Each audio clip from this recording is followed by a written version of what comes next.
You know, we created the clock for one simple reason: to get control. But here's the crazy paradox of our modern lives. In our quest to master time, have we accidentally become its slave? Today, we're diving into the history of the one invention that rules every single second of our day. I mean, just think about it. For our ancestors, time was this fluid, natural thing. It was measured by the sun coming up, the seasons changing, or just the rhythm of your own body telling you, hey, you're hungry or you're tired. Noon was kind of just a general idea, not a specific minute on a dial. Now, our whole world runs on the completely artificial time of alarm clocks, Outlook calendars, and that constant nagging fear of being late for a meeting. So, that's the big question, right? How did we make this insane leap? This isn't just a story about gears and springs. It's really a philosophical journey into how we built ourselves a very precise and very demanding cage. All right, so let's start at the beginning. Our story kicks off way back in the ancient world, where the first attempts to measure time weren't about seconds or minutes at all. It was all about connecting with the rhythms of nature. So the very first clock, of course, it was the sun. The ancient Egyptians used these massive obelisks as shadow clocks, figuring out when to plant crops or hold religious rituals. It's a brilliant idea, but it has two pretty obvious flaws. It's totally useless at night, and it doesn't work on cloudy days. So to get around that, they, and later the Greeks and Romans, invented the water clock, or clepsydra. Basically, they took a big jar, poked a little hole in it, and just let the water drip out at a steady rate. All of a sudden, you could measure time in the dark. You could limit how long politicians were allowed to talk in court, or time the night watch. And that right there, that's the key difference. In their world, time wasn't chopped up into little pieces. It was seen as something that flowed like water or moved like a shadow. It never, ever ticked. Okay, so from flowing water to the revolution. This is the moment everything changed. The moment time stopped flowing and started, for the very first time, to tick-tock. And this huge leap forward, it came from, of all places, a medieval monastery. See, monks had this super strict schedule of prayers, and they needed a reliable way to wake up multiple times throughout the night. A water clock that might freeze in the winter or a candle that could just burn out, that wasn't going to cut it for God's work. They needed something way better. And then, sometime around the late 1200s, some anonymous genius came up with this, the escapement mechanism.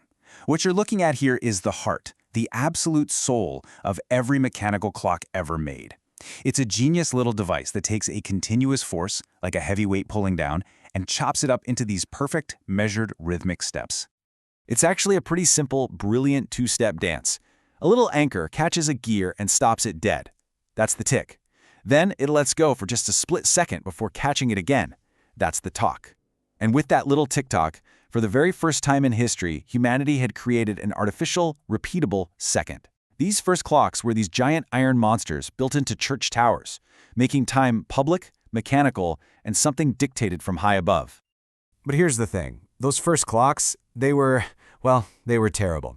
They'd lose up to 15 minutes a day, sometimes more. The real search for precision came from science. Galileo figured out the principle of the pendulum, that its swing is always constant. Then in 1656, a Dutch scientist named Christian Huygens cleverly combined that idea with the escapement. And the result? Whoa. Accuracy went through the roof. We went from being off by 15 minutes a day to just 15 seconds. Suddenly, you could add a minute hand, even a second hand. The scientific revolution officially had its pacemaker.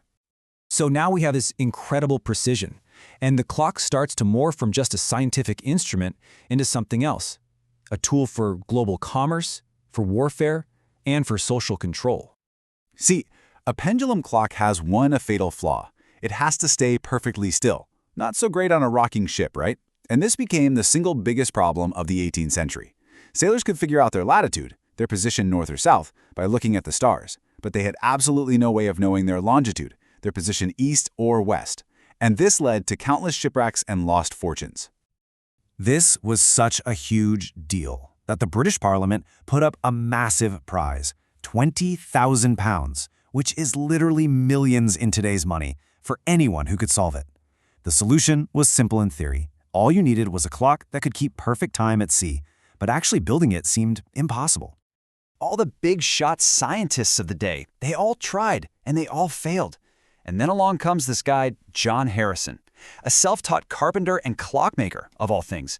He dedicated his entire life to cracking this problem, building a series of increasingly brilliant sea clocks, the H1, H2, H3, and finally his masterpiece, the H4. So in 1761, they put his masterpiece, the H4, on a ship and sent it on a grueling 2-month voyage to Jamaica. After all that time getting tossed around on the waves, it had lost a mere 5 seconds. He'd done it. He had solved the longitude problem, and in doing so, he gave the British Empire the key to mastering the seas. Okay, so back on dry land, the Industrial Revolution grabs this new, precise time and turns it into a tool of total control. Factory owners put up huge clocks to synchronize hundreds of workers. Suddenly, you got the factory whistle, the time card. Your time wasn't your own anymore, it was something you sold to your boss. Then came the railways. It was a total nightmare for them because every city was running on its own local sun time. So the railway companies just imposed a single railway time, forcing the entire country to set their clocks to the same minute. And that, eventually, led to the global system of standard time zones that we all live by today.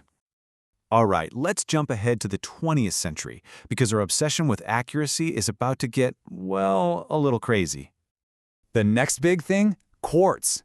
Scientists figured out that if you zap a tiny quartz crystal with a little bit of electricity, it vibrates at an incredibly fast and stable frequency. So in the 1970s, super cheap, hyper-accurate quartz watches from Japan completely flooded the market. And just like that, the entire traditional Swiss watch industry was turned upside down. This is the same tech that's in your phone, your computer, your microwave, everything. But of course, that still wasn't enough. Today, the world's official time isn't kept by gears or vibrating crystals, it's kept by atomic clocks. These are massive lab machines that measure the vibrations of a single cesium atom. They are so insanely precise. I mean, look at this number. They'll lose 1 second every 150 million years. It's hard to even wrap your head around. So you might be thinking, okay, that's cool, but why do I care? Well, here's why it matters. This abstract, totally invisible atomic time is the silent master of our entire world. It's what allows GPS to pinpoint your car's location, what synchronizes the entire global internet so your emails arrive instantly, what facilitates trillions of dollars in financial trades every day, and what keeps our power grids from completely collapsing. And all of this, it brings us right back to where we started. Our journey began with a simple shadow on the ground and ended with the unimaginably fast vibration of a single atom. We've gone from flowing water to a clock so precise it's barely even a physical thing anymore. We have absolute, total control over the measurement of time. But after this incredible journey, you have to ask yourself the final question. Are we really its masters, or have we just built ourselves the most precise, most elegant prison in human history?